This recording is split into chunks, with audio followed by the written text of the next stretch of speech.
Kamusta sa lahat? Maligayang pagdating sa aking channel. Nandito ako na may magandang video. Ang mga bagong balita at pagbabahagi ay nagmula kay Özge Yildiz at Gökberk Demirci.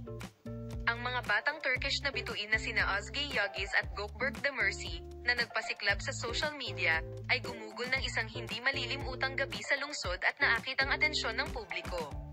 Ang highlight ng gabi ay isang hindi inaasahang at masayang sandali.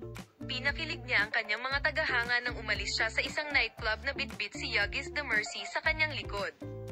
Ang mga nakasaksi sa venue ay nagulat na ang mag-asawa, na kilala sa kanilang on-screen chemistry sa Indian TV series, ay nasa mataas na espiritu sa buong gabi.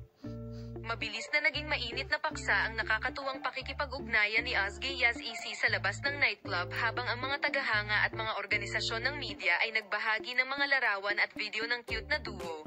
At ang mga social media platform ay napuno ng mga reaksyon at komento ng mga tagahanga na hindi nasiyahan sa kasiyasyang ito at hindi inaasahang sandali.